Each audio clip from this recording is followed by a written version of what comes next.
What is good, my peeps? Big Rock back at you again. We've got a new set of reviews by Marvel Legends. This is the Avengers Puff Adder Wave. 7 figures in the wave. What we're going to do is kick it off with the figure that doesn't come with a Build-A-Figure piece. That would be this, Iron Man, the Extremis armor. This is a redo, a long-awaited redo. We got the Extremis armor one time before, back in Hasbro's, we can call them dark days or whatever, but the previous one lacking in articulation. The most egregious and blatant thing was how small it was.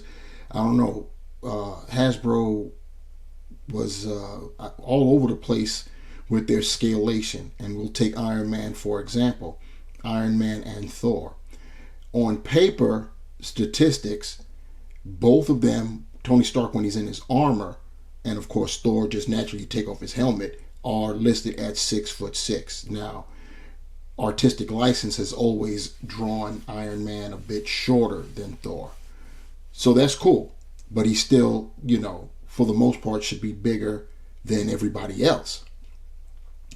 And with Hasbro Marvel Legends, they have historically made Iron Man just too small. You couldn't even believe a grown man was in that armor, especially since Tony Stark himself is listed at 6'1", and they would always make Thor oversized, too big, so it was just crazy. But they have straightened that out for the most part when they came out with their 80th anniversary Iron Man, and they've been consistent ever since with the size of Iron Man. So that's what we have here. So enough about that. I've gone on too long about that already. You see where we have the windowless packaging.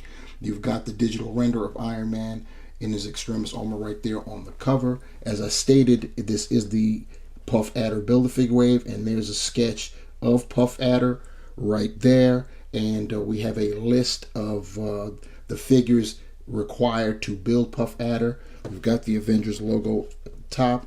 On the other side, we have a digital render of Iron Man right there.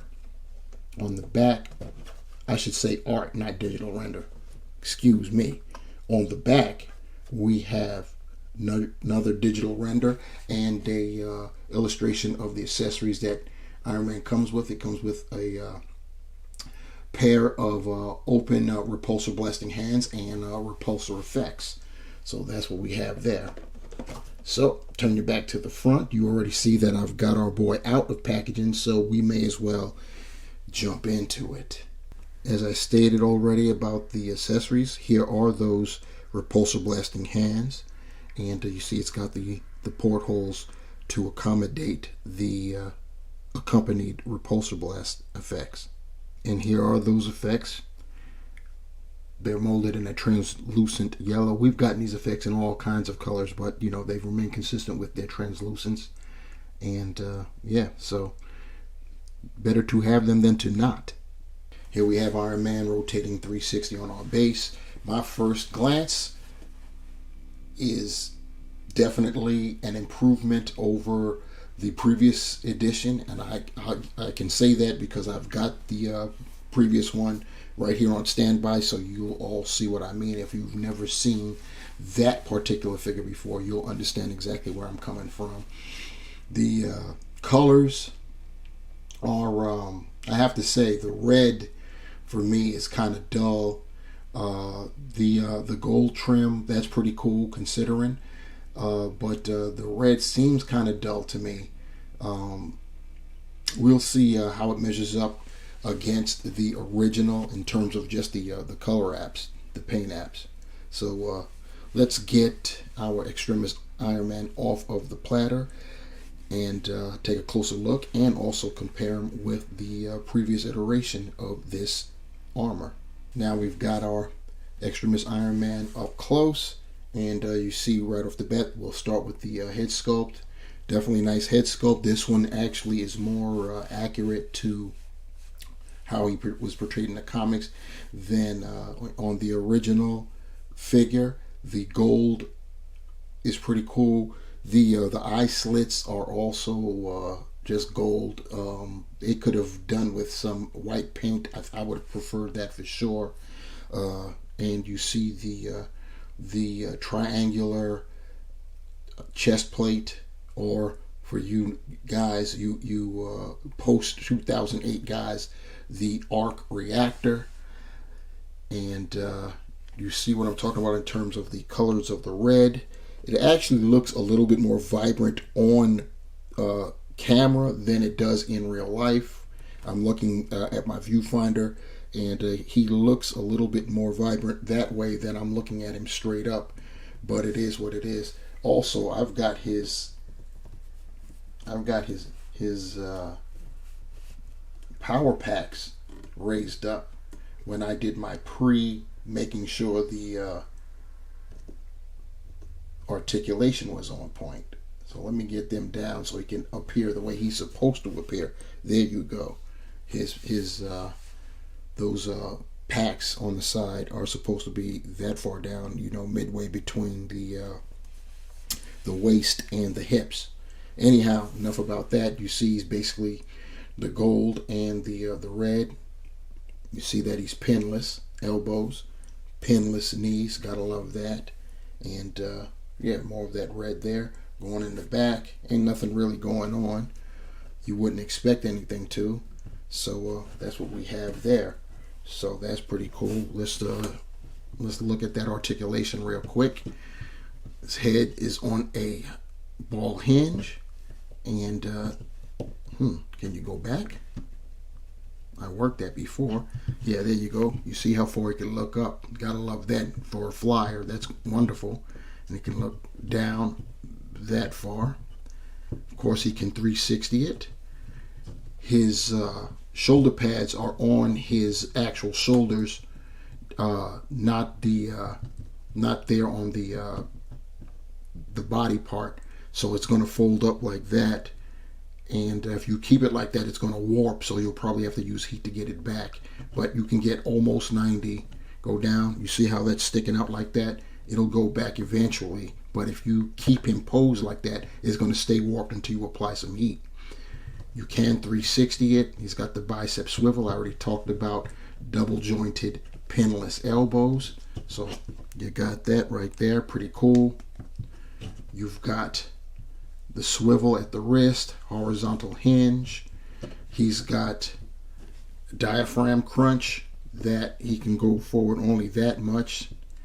He can go back quite a bit, so you combine that with the head, and it's pretty tight. I'm going to have to put some heat on this because I feel like I'm going to snap it. It just went there. But yeah, see, you can get some nice flying poses with the combination of that neck and being able to go back. I'm glad Hasbro at least gave us going back. You can go side to side with it, and of course you can 360 it. As far as the hips go, once again, raise up your power packs so you don't warp them and get the hips to go out that far. They're already like drop down. They don't drop down. They're already kind of dropped down. It would have been better served if they were further up. You see that gap? That looks kind of ugly there. But you can get the leg up that much, and that's an improvement too. The previous version, you could only get the leg probably only about that much. You can go back that much, but that's basically because of how far down off the hips, off the waist they come, I should say. You've got the thigh swivel right there at the top of his thigh-high boots. He's got the double jointed pinless knee. And as far as his toe, his ankle articulation, he can point his toe that far forward, pretty good. Go up not so much. That's because the top of the foot is going to run into that ankle portion right there. And speaking of ankle, he has the pivot, and of course you know what time it is. He's got holes, peg holes at the bottom of his feet. He is Extremis Iron Man with his repulsor, blasting hands, and repulsors, and you'll be happy to know that these hands do have hinges, horizontal, so you're able to flick them up and down, which a lot of Iron Man repulsor hands don't have that ability. And if you want, you can use them for the peg holes at the bottom of his feet to show him blasting off there. And here we have side by side the old with the new. On our right, we have the first iteration of the Extremis armor. This was from the Return of Marvel Legends Terrax Build-A-Figure wave, and you can clearly see the differences in sizes. It's totally night and day. And what I stated about the vibrancy of the reds, you can see that the older version does have that at least over our newer version. The reds are definitely more vibrant, and the gold, for that matter, is a better paint job than on our new one. So yeah. Now the mask, once again, I think the head sculpt on our new one is more accurate and better, but the old one, the slits, the eye slits, are painted white. So there is that. Picking up our old version, I told you about the legs. This is the highest you can get that leg to go, right there. It's ridiculous, absolutely ridiculous. But that's been improved upon, so it's all good. And to compare our Extremis Iron Man with an armor that's similar in appearance but not quite the same, we've got the figure from the Black Panther Okoye Build-A-Figure wave right there. And you can see they're around the same height. So like I said, Hasbro at least corrected the height issue and the bulk issue. So even though for me, keeping a stack, he's still a little shorter than I think he should be, but it's a vast improvement, so I'm not mad.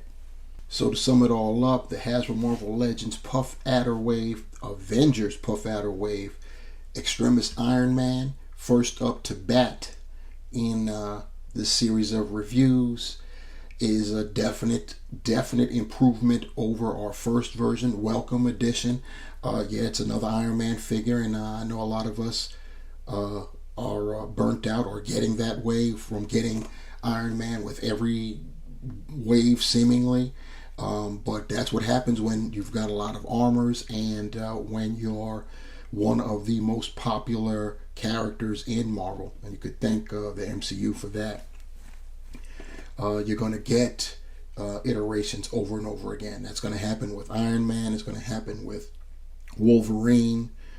It's going to happen with Spider-Man to a lesser degree. Spider-Man has a bunch of costumes too, but not to the magnitude of Iron Man or Wolverine for that matter. So it is what it is.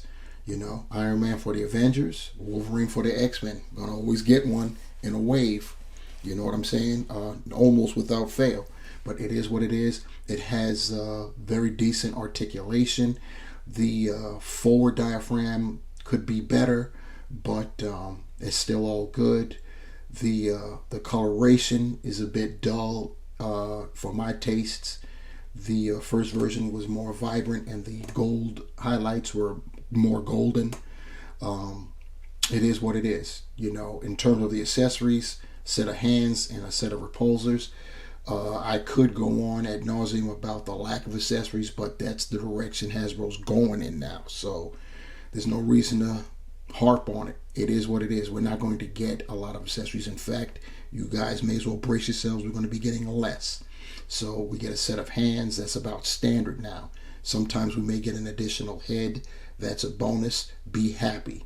It is what it is. I don't think they're going to go back either. So that's how it goes down. Anyway, this is figure number 1 in the Puff Adder Build-A-Figure wave. You don't need Iron Man to build Puff Adder. He doesn't come with a piece. You get this simply because you're an Iron Man fan, or you're a completionist, neurotic like me maybe. So yeah, that'll do it for this review, guys. Please like, share, and subscribe.